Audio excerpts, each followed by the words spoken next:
Buenas tardes, bienvenidos. Hoy, 26 de mayo, a las 7 de la tarde, para dar comienzo a este directo con el doctor Enrique Esteve Valverde. Hoy vamos a hablar de la búsqueda del embarazo en personas autoinmunes, cómo tiene que ser esa preconcepción y ese embarazo, qué hay que tener en cuenta, qué no hay que tener. Y el doctor Esteve nos va a contestar a nuestras dudas y nos va a explicar, pues bueno, eso que nos decían hace unos años, no hace mucho, hace 20, 15 o 10 años, nos decían que por tener lupus no nos podíamos quedar embarazadas porque era un factor de riesgo, por tener SAF, el síndrome antifosfolípido, tampoco nos podíamos quedar embarazadas porque era un factor de riesgo, que era muy difícil, corríamos mucho peligro, en fin. La ciencia avanza y los científicos y nuestros especialistas también avanzan con ella, y hoy en día tenemos que dar las gracias porque hoy sí se puede. Gracias, Erika. Buenas tardes a todos, que veo que estáis uniendo mucho. Hoy podemos decir que hoy sí se puede buscar un embarazo con una enfermedad autoinmune. Vamos a ver si tenemos al doctor por aquí. Aquí está.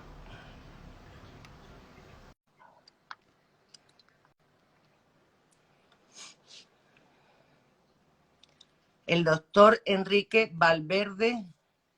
Aquí me tenéis. Muy buena, doctor Enrique Esteve Valverde, del hospital, que no me confunda, Altia Xarxa Asistencial Universitaria de Manresa, medicina interna, Altaya especializada es en una autoinmunes. palabra, Lo Altaya he es una dicho más o palabra menos griega. bien, ¿no? Sí, sí, sí, sin duda. Vale, doctor, pues le estaba comentando a nuestros asistentes que íbamos a hablar hoy de lo que es la búsqueda de un embarazo, la preconcepción y el embarazo en enfermedades autoinmunes, como puede ser lupus, SAF, que es lo que a nosotros más nos toca de cerca.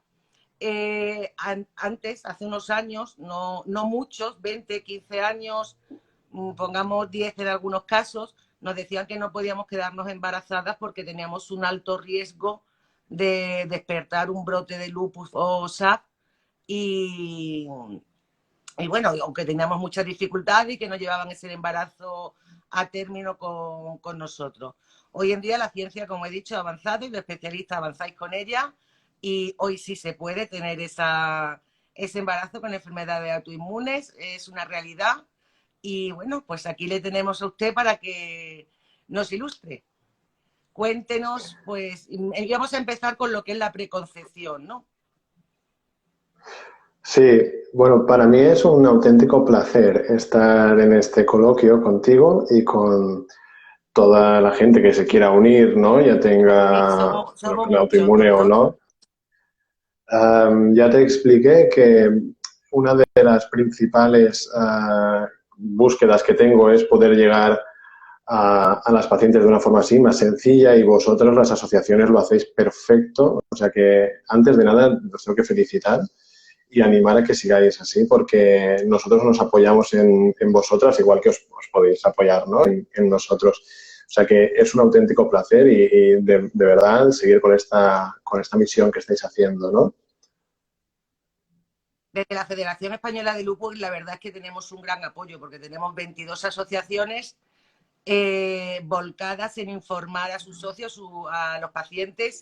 Entonces tenemos ahí un gran apoyo y una gran ayuda para poder hacer el paciente empoderado, el paciente informado, que a nosotros nos gusta, para que sepan manejarse en su día a día. Bueno, y dicho esto, ¿no? Cuando has hecho esta primera introducción en la cual has explicado perfectamente, porque yo lo estudié, era el hecho de que una enfermedad autoinmune prácticamente contraindicaba, ¿no?, un embarazo, sobre todo en el lupus, que se pensaba que iba a inducir a un brote de una nefritis lúpica grave o en alguna enfermedad que podía dar un problema pulmonar grave. O sea que realmente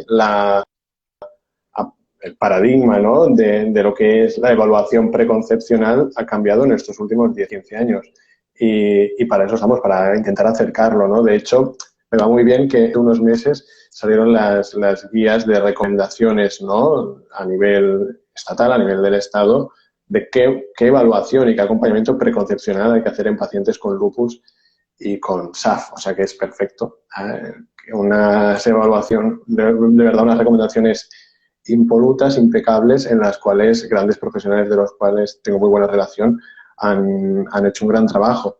Claro, en esta evaluación preconcepcional, intentaré no hablar yo mucho, vamos a, porque si no al final puede ser que lo lleve a un tema muy técnico, pero en esta evaluación preconcepcional yo creo que el médico, a poder ser el médico, ha de ser un especialista, ¿no? En enfermedades autoinmunes el que te dé esta información, porque son temas muy, muy, muy específicos y que realmente, más allá de que el sentido común, ¿no?, nos va a decir que sí, que hoy en día hay grandes posibilidades, lo que te tienen que dar son datos concretos. Entonces, tu reumatólogo, reumatóloga internista o quien lleve tu enfermedad sistémica te tiene que saber que te quieres quedar embarazada, ¿no? O sea, eso sí que lo tendrías que...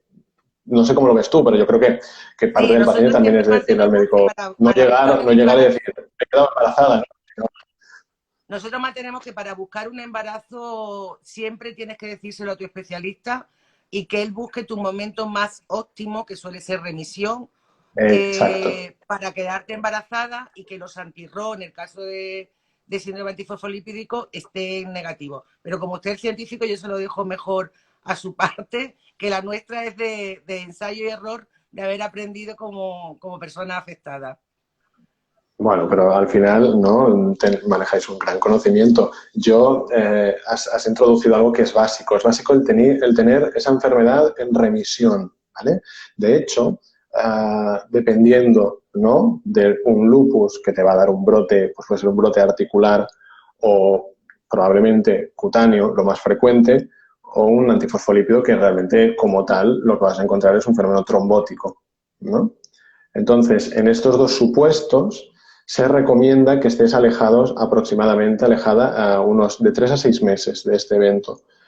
Sí que es cierto que es mucho más sencillo que eso, ¿no? Es como tú ya estás llevando un seguimiento normalmente, tú ya sabes cómo estás y tu doctor o doctora también sabe cómo está.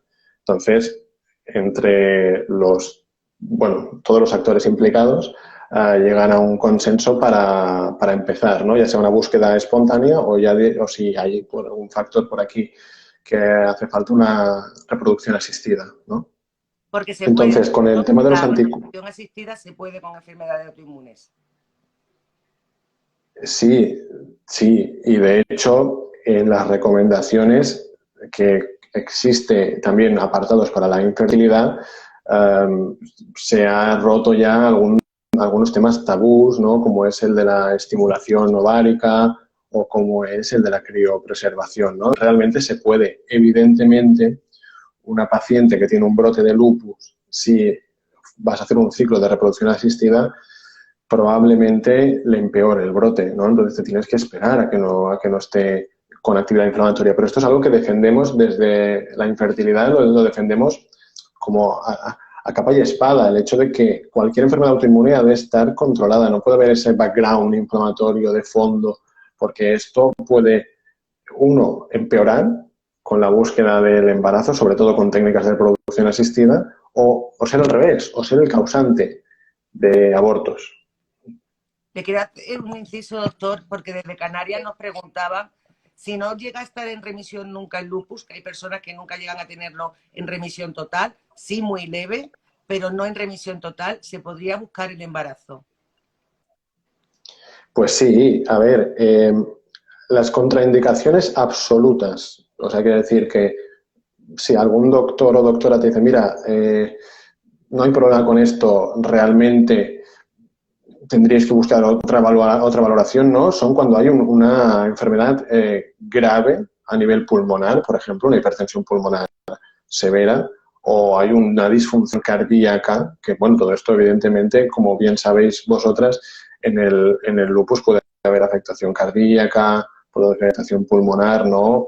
en un antifosfolípido pueden haber trombos, ¿no?, a nivel pulmonar que den una hipertensión pulmonar, ¿no?, que realmente es que cuesta de que circule la sangre. Y todo esto, o sea, a nivel cardíaco, pulmonar, a nivel renal, ¿no?, un brote de nefritis lúpica grave que haya implicado, pues, ¿no?, diálisis y tal, esto sí que contraindica. Ahora bien, si hay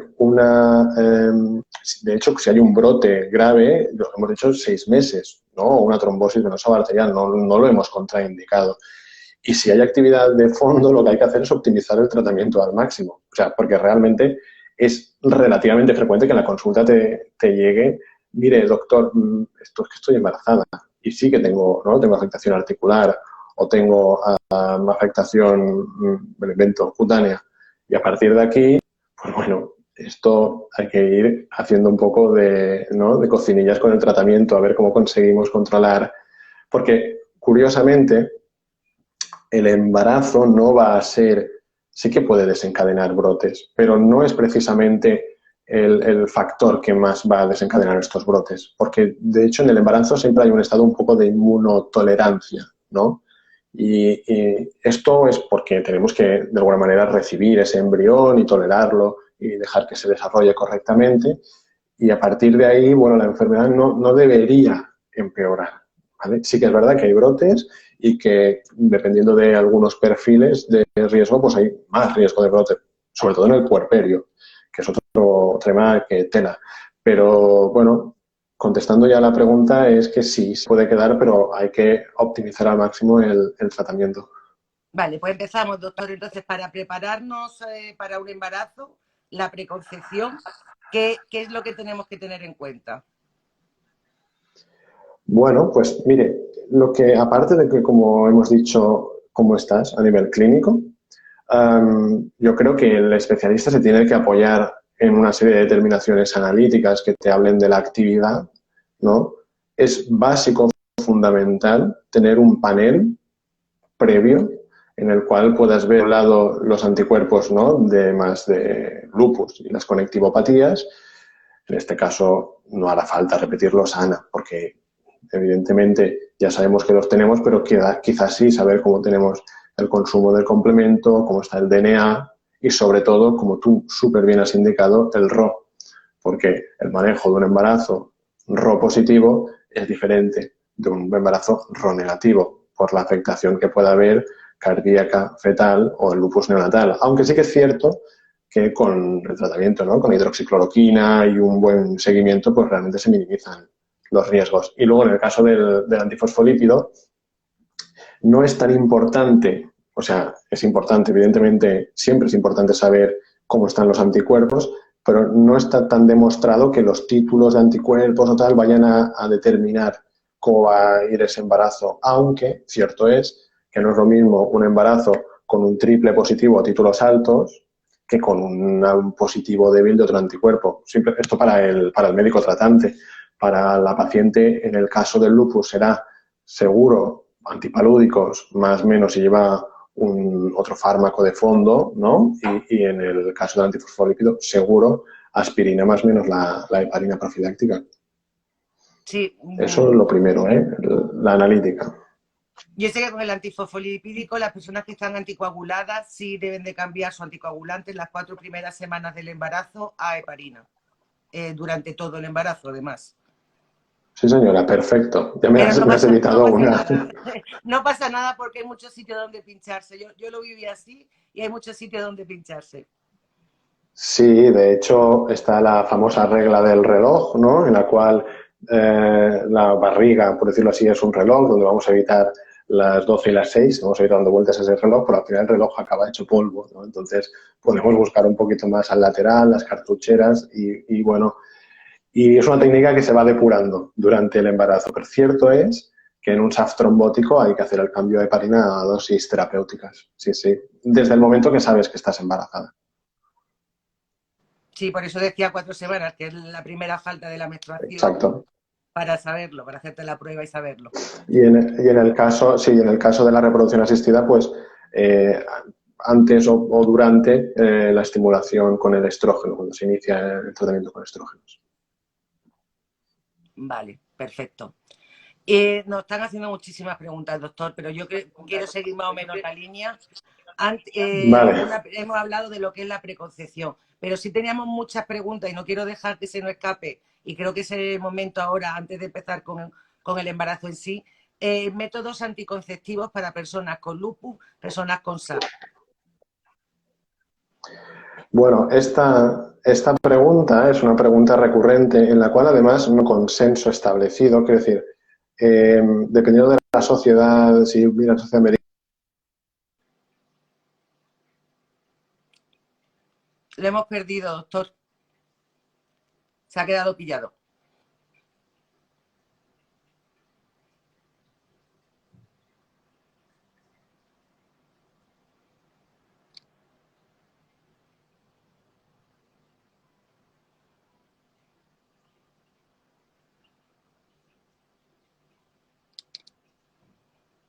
Se nos ha quedado pillado el doctor. Será el tema de la wifi. Lo volveremos a invitar.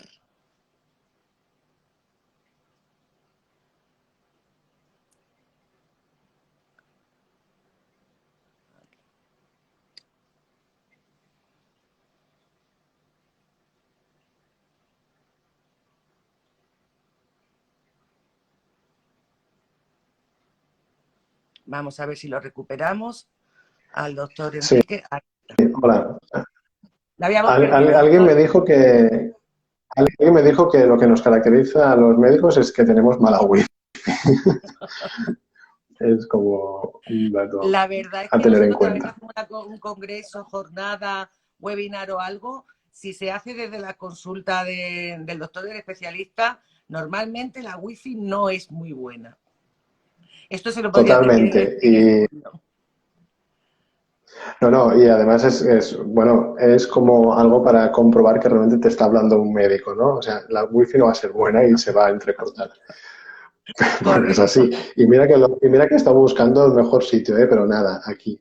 La cuestión, te estaba hablando, de hecho estaba hablando como un minuto solo, sobre la terapia, ¿no?, que puede haber anticonceptiva. Te decía que diferentes sociedades, pues, científicas no se ponen de acuerdo. Sí que es cierto que en cualquier caso, la terapia hormonal, que realmente es lo que ahora ya se acepta que se pueda tener, porque antes decían que estaba totalmente prohibido, ¿vale? Antes eran todo barreras físicas o el DIU de cobre, ¿vale? Aunque el DIU de cobre, por cierto, puede producir plaquetopenia en el caso del antifosfolípido, o sea que hay que tener un cierto conocimiento sobre los métodos Y anticonceptivos. rechazo también, ¿verdad, doctor? Cuando, Puede ser rechazado sí, señor. por nuestro cuerpo. Es que en mi época a mí solamente me decían que preservativo. Intentamos un DIU medicado, que me imagino que es el DIU de cobre, y se produjo rechazo. Lo hicimos 2 veces y la segunda vez me dijeron que evidentemente mi sistema inmunitario no lo admitía. Entonces, que la gente sepa que se puede producir rechazo sin problema. Le dejo a usted hablando cosas del directo, me están llamando. Siga usted, por favor, doctor. No se preocupe. De acuerdo. Bueno, pues como se estaba explicando, el tema de los anticonceptivos, lo que sí que es cierto es que la anticoncepción deberá ser con progestágeno, ¿vale? Porque el estrógeno sí que puede inducir, ¿no?, una cierta actividad de enfermedad autoinmune, o en el caso de las pacientes que tienen antifosfolípido, pues puede desencadenar o ser un factor de riesgo para la trombosis. Y parece ser que el más seguro de todos es el DIU con progestágeno, ¿no?, con levonorgestrel. A partir de ahí, el seguimiento, pues bueno, realmente es como todo, ¿no? Si no nos da ningún problema y la enfermedad estable, pues ya está. Tampoco tenemos que ir pensando en que voy a presentar una trombosis o un brote de enfermedad, porque no. Pero bueno, sí que es cierto que todavía a día de hoy no hay un consenso muy amplio, ¿no?, sobre esto, a pesar de que antes estaban totalmente contraindicados y ahora sí que se acepta que se puedan usar pues sin tantos problemas. Bueno, entonces, aprovechando, voy a intentar poneros en contexto también del tema preconcepcional, o para poderlo de alguna manera terminar. sería que realmente cuando tenemos una historia de una enfermedad autoinmune o incluso no lo conocemos, ¿vale? Es muy importante que la persona que os tenga que atender conozca, ¿no? este punto. Realmente de un embarazo riesgos no es tanto como hemos podido tener sigan correctamente, ¿vale? O sea que yo creo que un concepto a retener muy importante es el hecho de que este asesoramiento sea el adecuado. Yo me he lanzado, he seguido hablando porque ya había explicado lo de esa anticonceptiva y tampoco voy a quedarme aquí, ¿no? Lo que estaba ya intentando terminar el tema preconcepcional es que creo que hay que recalcar que ha de ser un manejo por una consulta especializada porque nos va a evitar, ¿no?, temas abortos, no solo el hecho de cómo vaya a ir el embarazo, sino que nuestra historia reproductiva sea más o menos fácil o más o menos traumática. Las pastillas anticonceptivas, los parches en el brazo que me están hablando, que lo implante en el brazo, siempre que no lleven estrógenos, ¿no? Sí, sí, esto es lo que habíamos explicado, ¿no? Que preferiblemente el DIU con progestágeno y si no, pues progestágenos de tercera, que en caso orales o transdérmicos. Hay una persona que pregunta, me va a perdonar que le conteste personalmente, que si tiene nefritis lúpica, cuando se recupere, si puede tener un embarazo. Yo te digo que sí, tuve 3 años en tratamiento con ciclofosfamida y tengo un niño de 11 años precioso y maravilloso. Sí, porque mira, esto podría entrar incluso en el asesoramiento preconcepcional, ¿no? De hecho, para avanzar y tratar este tema, porque así lo tratamos ya, el asesoramiento preconcepcional también es informar a la paciente de que pueden haber tratamientos que pueden ser tóxicos para, bueno, pues para las gónadas, ¿no? Y que pueden dar algún problema reproductivo más allá. A la hora de valorar, hacer una, ¿no?, vitrificación o una preservación en este caso, de ovocitos o de semen, ¿no?, que es menos frecuente, pero también te puedes encontrar con esto, ¿no?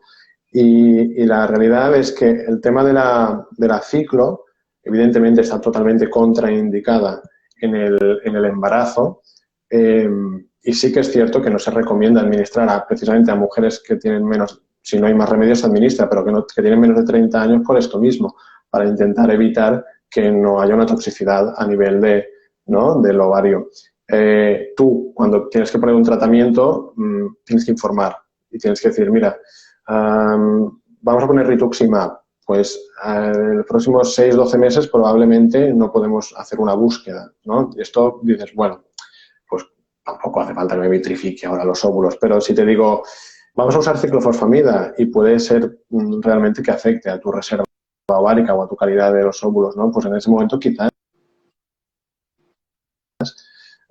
sí que se recomienda valorar o al menos explicar muy bien las opciones que hay para hacer una preservación. En el caso de, por ejemplo, el cáncer, que está perfecto que lo expliquen, pero en el caso de las enfermedades, ¿no?, autoinmunes que tienen fármacos que pueden ser tóxicos, ¿no?, a nivel de los gametos, pues bueno, también, ¿no?, es nuestro papel, ¿no?, que podáis llegar a conocer esta información, claro. Es importante que recalquemos que cuando se entra en un tratamiento inmunosupresor puede afectar a la fertilidad de la mujer y del hombre, y es bueno hablar con su especialista y decirle que lo que es en seguridad social, por lo menos aquí en España, está contemplado que las personas que están en tratamiento inmunosupresor, jóvenes, pueden tener un deterioro ovárico y pueden solicitar la vitrificación de óvulos, que es preservar los óvulos sanos de ahora, antes del tratamiento, para después, si hay algún problema de fertilidad, puedan implantarte tus óvulos sanos. Eso es algo que tiene que quedar muy claro para cuando entréis en tratamiento inmunosupresor. Si no os informan, que hoy en día ya sí informan mucho los especialistas, pero si no os informan, que sepáis que existe la posibilidad, no solo en pacientes oncológicos, sino también en las personas afectadas por una enfermedad autoinmune y tienen que recibir tratamiento inmunosupresor. Preguntarle a vuestro especialista. Perdona, Enrique, pero es Sí, algo que aunque sabes, también en que te lo dije cualquier... por teléfono, que es algo que quiero que maticemos mucho porque existe un desconocimiento total sobre ello. No, pero si es que además lo has dicho perfecto. Yo lo único que puedo es ir apuntando pequeñas cosas a lo que introduces.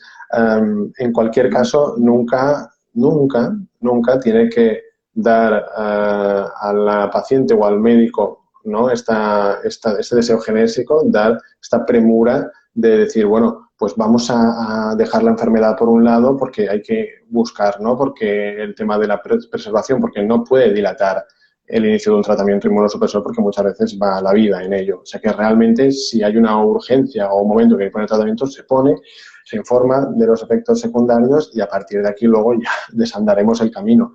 Pero sí, lo digo porque muchas veces la ciclofosfamida se pone a una pobre paciente ingresada que está con un síndrome, ¿no?, de afectación pulmonar severo o renal. O sea que realmente a veces no es tan sencillo, pero sí que tenemos que hacer ese asesoramiento, ¿no? Porque puede haber pues como un retraso a la hora de la búsqueda, ¿no?, de la maternidad. Perfecto, doctor. Pues ya hemos hablado de anticonceptivos, hemos hablado de preparación al parto, o sea, al embarazo. Vamos a Sí. empezar con el embarazo, que una pregunta además muy frecuente es si en el embarazo se me despierta un lupus, ¿qué ocurre? Es una muy buena pregunta, es una pregunta amplia. Yo creo que tenemos que tener por concepto el que la afectación en el embarazo tampoco tiende a ser una afectación grave, ¿vale? O sea que realmente suele ser lo que te haya pasado a ti anteriormente, ¿no? Si tienes un cutáneo o si tienes un poco de articulación, pues irá por aquí.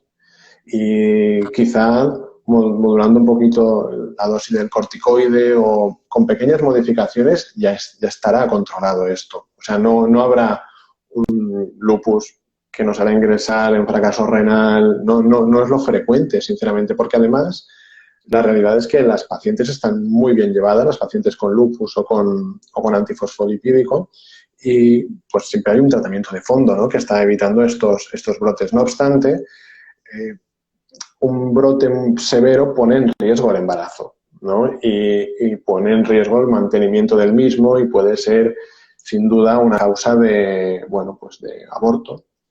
Si aparece en el primer trimestre, ¿no? Toda esa inflamación puede llegar a impedir un correcto desarrollo. Y en el caso, sobre todo, del antifosfolipídico, puede desencadenar una patología, una enfermedad vascular placentaria, como la preeclampsia, ¿no?, o un retraso de crecimiento del feto, o sea, problemas en el desarrollo del feto que pueden también llevarlo a la pérdida, ¿no?, o tener esta manifestación en la mujer que muchas veces hace que se termine el embarazo antes de tiempo, ¿no?, como es la preeclampsia. ¿Qué medicación se puede tomar durante el embarazo? ¿Los fármacos que se pueden tomar, perdona? Durante el embarazo, si hubiera que tomar algún fármaco durante el embarazo. Vale. Lo podemos hacer al revés. Te puedo decir los fármacos prohibidos. Vale. Porque la lista es más corta y así tampoco generamos equívocos, ¿vale? Aparte de que yo creo que ya no, pues la gente ya lo debe conocer, ¿no?, de que los antiinflamatorios en el tercer trimestre evidentemente no los podemos tomar, pero no sé cuántas personas no, de hecho, a una embarazada le cuesta mucho tomarse hasta un paracetamol. O sea que realmente no sé cuántas usan los antiinflamatorios. A nivel de lo que son tratamientos ya más que vosotras conocéis perfectamente, ¿no?, inmunosupresores, el metotrexato está prohibido y de hecho el metotrexato tiene que pararse de 3 a 6 meses antes de la búsqueda, ¿vale? También, o sea, tanto el metotrexate como el rituximab han de pararse, el rituximab entre 6 y 12 y el metotrexate de 3 a 6, tanto en la mujer como en el varón, por cierto. Estos fármacos yo creo que ya todo el mundo también los conoce porque como se tienen que parar antes del embarazo, no te los van a iniciar durante el embarazo, ¿vale? Luego tenemos lo que hemos hablado de la ciclofosfamida y otro que es muy frecuente, que es el micofenolato, también está prohibido su uso durante el embarazo, ¿vale? Tema de tratamientos biológicos, pues bueno, el abatacept o el belimumab también son dos biológicos que están contraindicados. En el caso de los anticoagulantes, pues los cumarínicos, hombre, el trimestre están contraindicados, luego ya, pues dependiendo, yo la verdad es que si no hay problemas, pues hay que dar la heparina y ya está, porque es muy segura y no tendremos problemas a nivel de, ¿no?, de toxicidades. Y los anticoagulantes, ¿no?, los nuevos anticoagulantes también están contraindicados. Los anti-TNF, los biológicos, en el tercer trimestre también hay que discontinuarlos o valorar discontinuarlos porque sí que se ha visto que asocian un cierto riesgo de infección en el recién nacido, ¿vale? Y así que creo que no me dejo ninguno más. La verdad que es una pregunta muy buena, es una pregunta complicada que me ha hecho. La hidroxicloroquina, el Lorquine, Plaquenil, es lo que nos queda realmente para poder tomar. Paracetamol, si hay dolor y poco más. Bueno, no, a ver, puedes tomar desde, evidentemente, el famoso Lorquine, que es súper seguro y que es el tratamiento siempre de fondo, ¿no? Pero también puedes asociar a glucocorticoides, a dosis bajas preferiblemente, en este caso también, pues, por ejemplo, otro bastante frecuente es la zatioprina. En el caso de los o el tacrolimus, o la ciclosporina, o el certolizumab, el adalimumab, y seguro que ahora me estoy dejando algunos, o sea que realmente hay bastantes estrategias terapéuticas. De hecho, esto se puede llevar con belimumab hasta el tercer trimestre. ¿Cuál? El embarazo con tratamientos biológicos con belimumab hasta el tercer trimestre sí se podría llevar. A ver, lo que son los tratamientos biológicos, los anti-TNF clásicos, se recomienda en el tercer trimestre que se tienen que discontinuar por lo que he explicado del riesgo de infección prenatal. Pero no lo conocía, por eso. Pero en el caso del certo o del adalimumab, de hecho parecen que son más seguros su uso también. En estos casos sí. Lo que pasa es que las recomendaciones no son recomendaciones súper sólidas, ¿no? Son nivel, pues bueno, que todavía hay que hacer más estudios, pero estos sí que están. Vale, perfecto. Y doctor, entonces, una vez que estamos en el embarazo, ¿cómo son las fases dentro de la enfermedad? La enfermedad y embarazo. Bueno, claro. Trimestre, que hay que tener en cuenta en cada trimestre y demás. Sí, no, te he entendido. En el caso de... Porque claro, estamos hablando de dos grandes grupos. Antes de seguir, lo que sí que quiero que quede muy claro con el tema de los tratamientos es que todas estas recomendaciones no son recomendaciones sólidas. O sea, de hecho, en el embarazo ya sabes que se recomienda individualizar a la hora de poner un tratamiento. Por eso que tampoco quiero que cojáis las respuestas como si fuera sí, no, claro, hay que tener en cuenta que cada lupus es distinto, totalmente uno de otro, y que todo tiene que ser consensuado con el especialista según historia clínica de cada uno, independientemente de las recomendaciones generales. Sí, eso siempre hay que tenerlo en cuenta. Al igual que siempre, normalmente se pueden producir unos abortos antes del primer embarazo. También es una cosa normal que hay que tener en cuenta. Sí, por eso, ¿no? Nada, simplemente hacer ese apunte, ¿no? Porque es la médico o el médico tratante el que hace ese pequeño manejo. Las recomendaciones de las guías se pueden consultar, pero luego es lo que realmente queremos de alguna manera que quede muy claro es que es una situación de riesgo que la ha de manejar un súper especialista, ¿no? Estas afectaciones, en este caso por trimestres, ¿no? Que tú me has de alguna manera pedido. En el primer trimestre, en el caso de estas enfermedades, lo que vamos a tener, sí aparecen, son el tema de los problemas de implantación. De hecho, sí que puede haber una relación, ¿no? Con el fallo de implantación, con los abortos, con la actividad de estas enfermedades, ¿no? En el caso de, sobre todo si no llevan tratamiento, obviamente. O sea, pacientes que tengan antecedentes de síndrome antifosfolípico o anticuerpos y alguna otra manifestación, ¿no? Que diga, oye, esta enfermedad está presente, pues puede tener realmente una traducción a la hora de la fertilidad, ¿no? Y esto en el primer trimestre es lo que vamos a ver. De cara al segundo y tercer trimestre, que si me dejas los voy a agrupar, a partir de esa inmunotolerancia que de hecho en algún momento ya va a llegar hacia, bueno, vale, ya ha implantado y hay que protegerlo, ¿no? O sea que ya hay un cierto grado de inmunoreactividad, sobre todo cuando empieza la placenta a fabricar el péptido lactógeno y cuando empieza a desarrollarse todo lo que será la preparación para amamantar, que podemos ver, sobre todo en tercer trimestre, brotes, ¿no? A nivel de lupus, brotes articulares, y a nivel del antifosfolípido, brotes o afectaciones de lo que estábamos hablando, ¿no? A nivel placentario. Y lo más puerperio, ¿no? El momento, porque para mí también está dentro del PAC, del embarazo, ¿vale? Y el puerperio sí que tiene ese matiz de inmunotolerar nada, ya no hay que inmunotolerar nada. En el puerperio lo que hay que hacer es proteger a esa madre que está protegiendo ella a otra vida, ¿no? Y que probablemente la esté amamantando. Y aquí sí que es verdad que con el tema de la lactancia también es difícil hacer recomendaciones porque no hay una recomendación oficial, pero sí que pueden empeorar las enfermedades autoinmunes, sobre todo en el caso en este caso en el lupus, ¿no? Sí que con cierto grado de empeoramiento con la lactancia, el momento del parto y con la lactancia materna. Por eso se recomienda muchas veces no llevarlo más allá de 6, 12 meses el tema de la lactancia, porque, bueno, la prolactina sí que se encarga un poco también de activar, ¿no? Porque realmente lo que quiere el sistema inmunológico es defenderte en ese momento, ¿no? Que estás como más vulnerable, ¿no? Porque tienes un bebé y lo estás amamantando. Y además, Entonces, a nivel eso no más evolutivo, de 6, ¿no, doctor? sí, pero es digamos que es como una sugerencia. ¿No?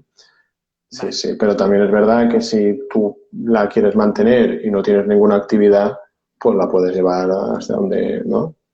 Pues realmente en esto de las enfermedades autoinmunes, quien mejor se conoce es la paciente, quien mejor sabe cómo está su enfermedad. Y doctor, una cosa que a nosotros siempre como pacientes nos dicen cuando vamos a buscar un embarazo, nos dicen tienes que estar preparada porque se provocará el embarazo antes. ¿Es normal, no es normal? Porque yo conozco muchas personas que también le han dejado el embarazo a término, ¿no? A las 42 semanas, incluso.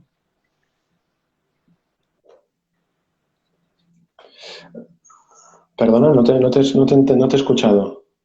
Sí, le preguntaba que normalmente a las pacientes con enfermedad autoinmune, en el caso de lupus AP, nos dicen que el Vale. embarazo no suele llegar a término, que lo tienen que adelantar y provocar el parto antes para que estemos preparadas. Pero también tenemos la casuística de que hay muchas personas que no solo han llegado al embarazo a término de las 40 semanas, sino que incluso han superado las 42 semanas. ¿Hay algún protocolo a seguir médico? Buah, esta pregunta es muy complicada. Dependiendo del Realmente caso. Me imagino la es, respuesta que es dependiendo del caso. es, y es casi más para una ginecóloga, ¿no? Un ginecólogo. No hay un protocolo, no, bueno, dependiendo, no hay un protocolo como tal para decir, mira, tienes un lupus y tienes que parir en la semana 37. O sea, eso no existe. Y lo que sí que hay es que se estratifica, en el caso sobre todo del antifosfolípido, el riesgo de preeclampsia, y se hace un seguimiento, una serie de marcadores analíticos y ecográficos y dicen, mira, hay este riesgo, no podemos llevar más allá el embarazo y sobre todo también por la evaluación que se tenga a nivel fetal, ¿no? De si hay o no algún retraso de crecimiento que no crece y al final dices, bueno, no sé por qué lo estoy manteniendo aquí el embarazo porque puede llegar incluso a haber un sufrimiento, ¿no? Fetal. Así una recomendación concreta no, pero sí que es cierto que esto con los datos que el ginecólogo va a poder manejar, te aseguro que lo tienen muy claro. Cuando hay que terminar lo tienen clarísimo y te lo dirán, ¿eh? Vale, vale. Es que estoy leyendo preguntas, me dice una chica que con trasplante renal, con- si puede buscar el embarazo. Bueno, pues esta pregunta no te la puedo contestar, dado que te tendría que evaluar el médico que te lleve el trasplante, ¿no? Pero probablemente sea muy complejo esto, porque sí que estamos hablando de una afectación renal grave que normalmente contraindica el embarazo, eso sí. Pero bueno, casos así muy concretos no creo que los pueda contestar. Sí, cuando Perdona, hay ¿eh? casos concretos tiene que ser el especialista que conoce la historia clínica. Sí, yo creo que sí. Estoy, Pero porque realmente es una situación muy grave la de, ¿no?, una paciente que tiene un trasplante renal y bueno, hay que ponderar muchas cosas. preguntar por aquí cuántas veces pueden ponerse el embarazo in vitro. ¿Cuántas in vitros puedes hacer? Sí, Bueno, pues la verdad es que no hay un número limitante de in vitro. Ciertamente, cada in vitro es de riesgo, porque cada in vitro es de riesgo y puede desencadenar, como hemos hablado, ¿no? Sí que pueden desencadenar un brote, sí, sobre todo si está en un cierto grado de actividad. Y la verdad es que, hombre, no sería recomendable hacer más de 2, 3 tratamientos, ¿no? En una paciente que tiene una actividad. Es decir, uh, como puedes hacer todas las que de alguna manera soportes. Pues la in vitro, que lo hablamos así de una forma muy genérica, ¿no? ¿Cuántas in vitro puedo hacer? Hombre, las in vitro es una situación bastante estresante a nivel psicológico, a nivel físico y bueno, yo creo que no somos los médicos los que tenemos que decir cuántas hacer, pero sí empatizar, ¿no?, con lo que significa una fecundación in vitro, sin lugar a dudas. es normal que después de un embarazo surja un brote de lupus. ¿Perdona? Si es normal después de un embarazo, una vez que ya ¿Vale? se ha tenido al bebé, que surja un brote de lupus. Es más frecuente que aparezca un brote de lupus, ¿no?, en el puerperio que durante el embarazo, eso sí, por lo que estábamos hablando, ¿no?, de que había este cambio del estado inmunológico, ¿no?, que estabas como más inmunoreactivo, ¿no?, en el momento del puerperio. ¿Me vas a dejar que haga un apunte? ¿Me dejas que haga un apunte? Sí. Sí, vale. Porque la realidad es que el galimatías de los fármacos biológicos, que es un galimatías porque hay muchísimos, y las recomendaciones son relativamente recientes, hace que haya habido un pequeño error cuando te he explicado lo de los anti-TNF, ¿vale?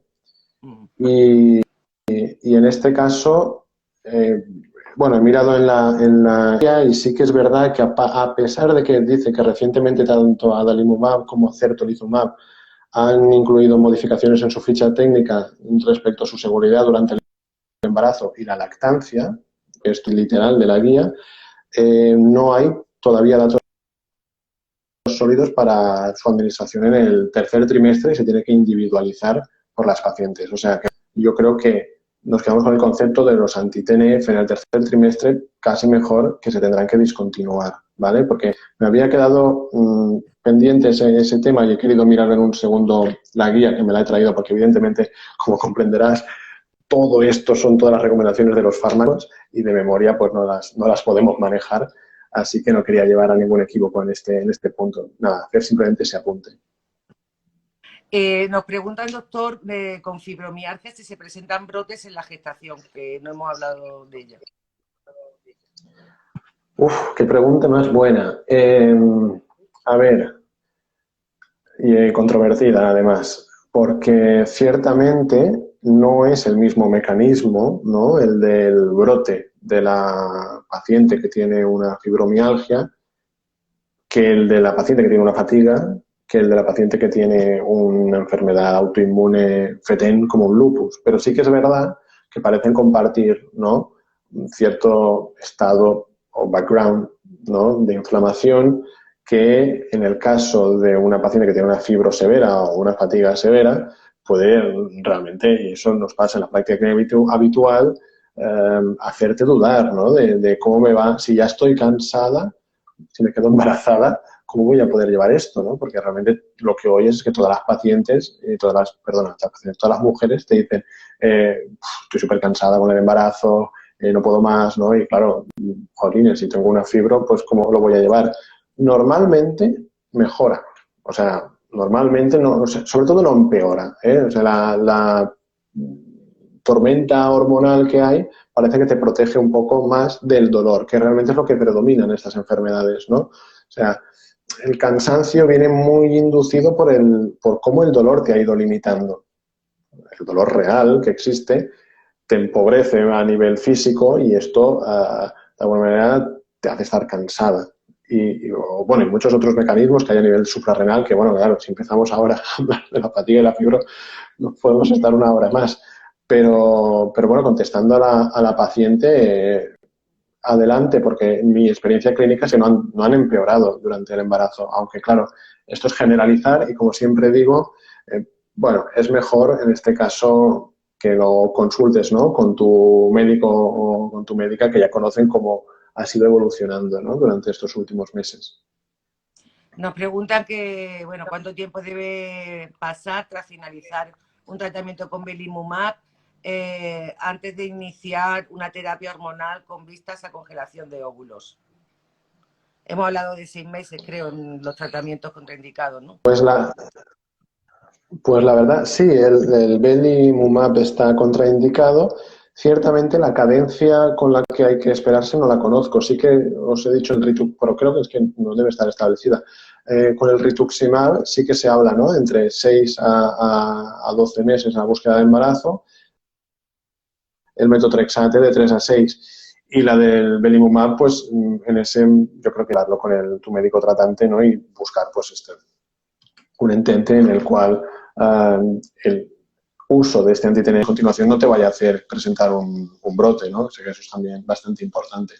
Esa cadencia en la cual dejas un biológico y empiezas otro tratamiento te da tiempo suficiente muchas veces para hacer cualquier proceso, ¿no?, de reproducción asistida, porque muchas veces no, lamentablemente no es instantáneo. Aquí nos hacen una pregunta que creo que además es importante. Dice, ¿el bebé puede tener lupus? ¿Puede ser hereditario? Bueno, a ver, hay descrita que realmente hay un componente a nivel de estas enfermedades que puede ser genético, ¿no? Y puede haber una pequeña agregación o incluso hay algunos subtipos muy específicos que de hecho sí que hay una agregación familiar importante.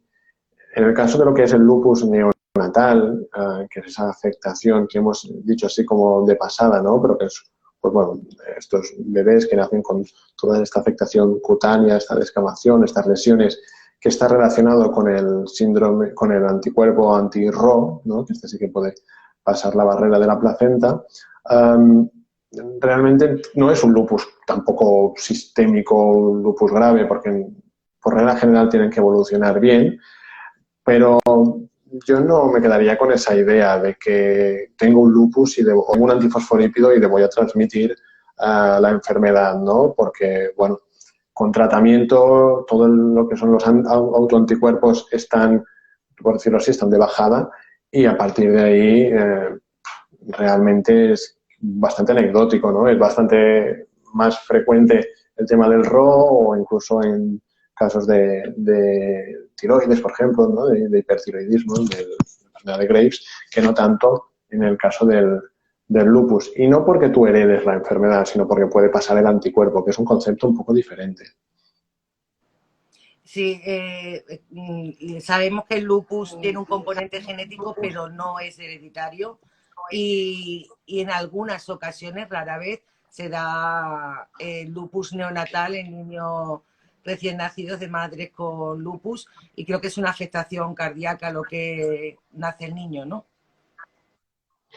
Sí, a ver, bueno, esa es la manifestación grave realmente. O sea, si tú tienes lo que llamamos, ¿no?, el síndrome este del RO o anti-RO, en el cual hay una afectación cardíaca fetal, que esto es el bloqueo cardíaco fetal, hombre, esto es bastante complejo, ¿no? Y puede dar problemas realmente a nivel del feto, aunque con tratamiento tienden a evolucionar favorablemente. No obstante, reiteramos la importancia de hacer esa determinación con los antipalúdicos, ¿no? O sea, ese tratamiento que tienes que llevar de fondo de la hidroxicloroquina y si hace falta un poco del glucocorticoide, pues también. Y luego, pues evidentemente, seguimiento, ¿no?, de ecocardiográfico fetal de forma precoz, que ahora ya está esto muy extendido, ¿no?, que si tienes una paciente embarazada con un RO positivo, ha de estar seguida en un centro de referencia donde se puede hacer ecocardiografía fetal y en el control más allá ¿no?, del parto, pues el pediatra ya lo sabe, ¿no?, que la paciente tiene un RO y le hace un poco, pues eso, una inspección un poquito más allá. Pero ya os digo que con tratamiento es anecdótica la afectación del bebé. De hecho, doctor, si hubiera lupus neonatal, que rara vez se da, pero si lo hubiera, el lupus neonatal desaparece, ¿verdad? O se pasa a sistémico. Raramente evoluciona un sistema. Vale. Para quitar los miedos a las mamás. Sí, sí, sin duda. Lo que sí le Ya es quería bastante preguntar, la enfermedad autoinmune. ¿el qué, perdón?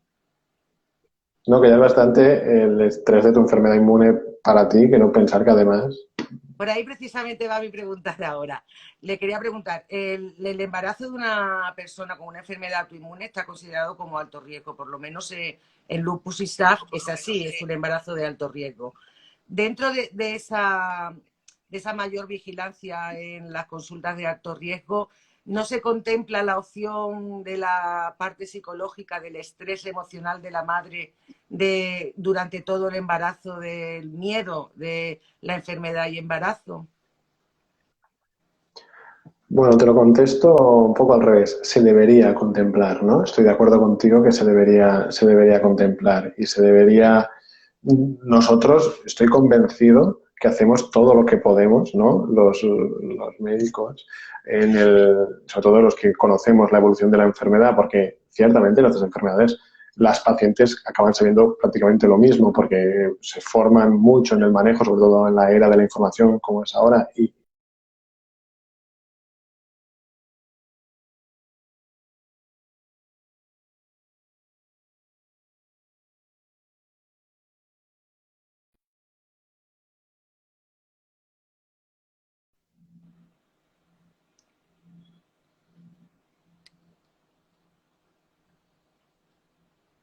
¿me escuchas? ¿Se me escucha? Sí, aunque es que ¿Se me me he escucha perdido, o se me sí, ha perdido? me he perdido ahora. Ah, vale, de acuerdo.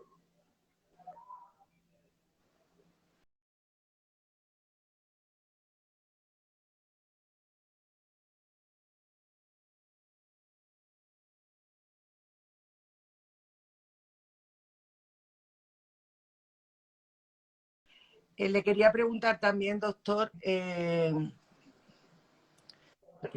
¿qué especialistas, nos preguntan qué especialistas deben de llevar el control del embarazo en lupus? Bueno, realmente esta pregunta es una pregunta que se hace en los congresos también, ¿no? Y la respuesta es muy sencilla. Es realmente alguien que haya desarrollado su actividad profesional en enfermedades autoinmunes y sistémicas y tenga un cierto grado de experiencia y manejo en el embarazo. O sea, normalmente suele ser un tándem en que lo forma el gine o la ginecóloga de alto riesgo y a partir de ahí podemos tener, si es más conectivopatía, tipo lupus, medicina interna o reumatología, y si es más SAF, pues quizás medicina interna y hematología. Doctor, no quiero robarle mucho más de su tiempo porque le agradezco enormemente en nombre de la Federación Española de Lupus que haya aceptado nuestra invitación, pero tampoco quiero que se le quede nada si tenía usted especial interés en alguna cosa, porque de preguntas creo que están todas contestadas. Bueno, no, yo simplemente, en primer lugar, reiterar, ¿no?, mi profundo agradecimiento y admiración por lo que hacéis por las pacientes desde las distintas federaciones, que estoy totalmente.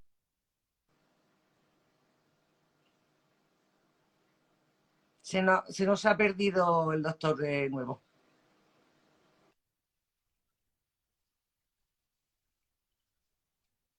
Se Ahora me ha ido sí, un momento la imagen. se ha perdido nada, medio minuto.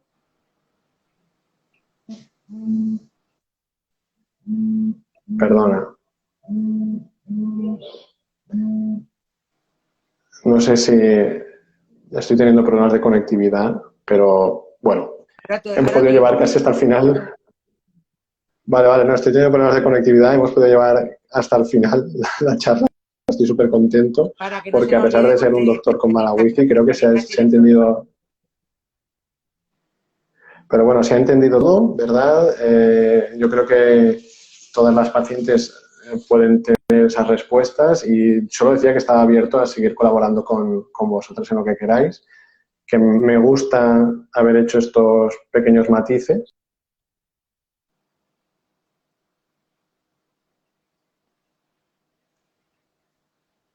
Si la wifi del doctor nos deja, nos gustaría hacer un repaso puntual y conceptual de una manera muy clara para tener las cosas claras e importantes que hay que tener en cuenta. Vamos a ver si ahora nos deja la wifi. Le estaba diciendo, doctor, a los Sí, sí, asistentes. bueno, el móvil me está echando, madre mía. Le estaba diciendo a los asistentes que si su wifi nos deja, hacemos un repaso rápido desde los anticonceptivos, preparación al embarazo y embarazo, de las cosas más importantes que hay que tener en cuenta. Si me deja la wifi y el Matrix, porque como ves, esto, ¿no? En el tema de la preparación, simplemente decir que no tiene que haber actividad o la actividad más baja posible, ¿vale? Que hay contraindicaciones absolutas como manifestaciones pulmonares, renales, cardíacas que sean graves, que un brote importante de lupus o una trombosis en el caso del SAF al menos nos van a tener que llevar a dilatar los 6 meses. Esa terapia anticonceptiva no podrá llevar estrógeno y a poder ser, tendríamos que pensar más en un DIU de progestágeno, ¿no? Y en el caso de los tratamientos, pues reiterar que hay una lista que os he enumerado de tratamientos prohibidos,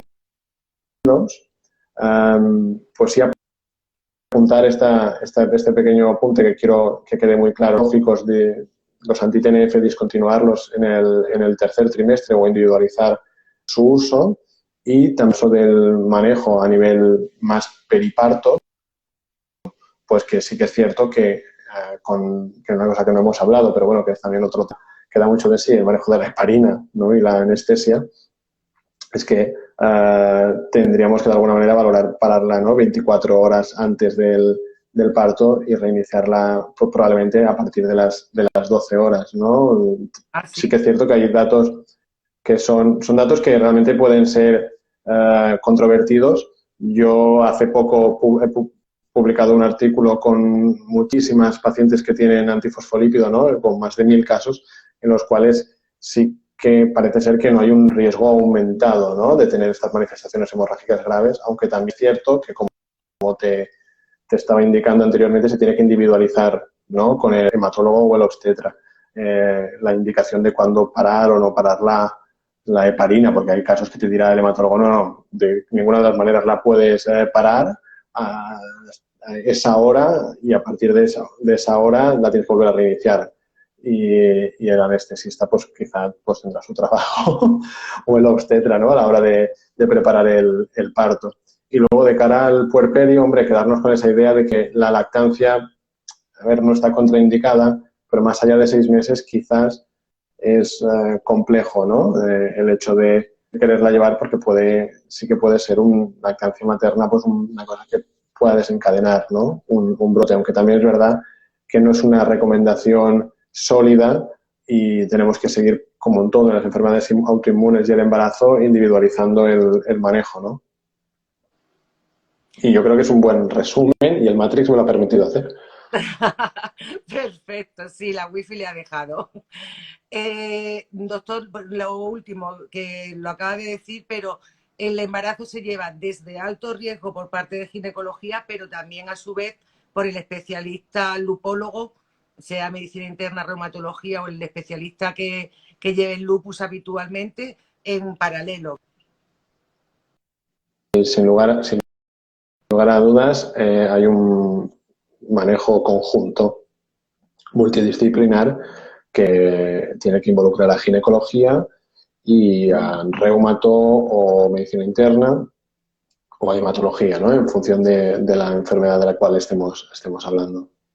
Nos pregunta Nutrimamá, que dice que ha dicho una pregunta que no le hemos contestado. Dice, ¿en un SAF puede afectar una lactancia materna prolongada si no tengo síntomas? No, en el SAF no hay tanta evidencia de que esto pueda. Hay estudios encontrados, ¿no? En el caso del SAF. De hecho, en el lupus tampoco es que haya tantísimo publicado sobre ello, ¿no? Es como una tendencia, es una recomendación pues, con un nivel de evidencia bajo, pero que bueno, que sí que es verdad que es una Son cierta tendencia recomendaciones en el SAF. generalizadas que cada uno debe de ver con su especialista y su historia clínica particular. Sí, sí, sí. De hecho, en el SAF ya te digo que no es tan frecuente esto. Pues creo que ahora sí quedan todas las preguntas contestadas. De todas maneras, doctora, ha Vale. sido muy agradable la charla con usted. Mucha información hemos recibido, mucha. Es de las charlas con las que más información creo yo que nos quedamos, porque se ha dado mucha. Y yo creo que le emplazaremos en unos meses, le emplazaremos a dar otro. Si a usted le parece Nada, bien. estoy súper contento de haber podido hablar con vosotras y reitero de verdad mi predisposición a repetir. Pues muchas gracias, mil besos y saludos a todos. Gracias por Gracias a su ti. tiempo, gracias por aceptar la invitación y gracias a Argentina, a Madrid, a La Rioja, a Perú, a Málaga, a todos los que habéis conectado, Canarias, Mallorca. Esto es lo bueno de que Madre nos ha mía. traído la pandemia, que es el podernos comunicar virtualmente todos a la vez y en directo. Y bueno, pues tenemos que aprovecharlo, doctor. Nos lo emplazamos para dentro de unos meses, de que pase el verano, para hablar de otros temas que con el lupus nunca se acaban los temas de charla. Nada, será un placer. Que vaya muy bien.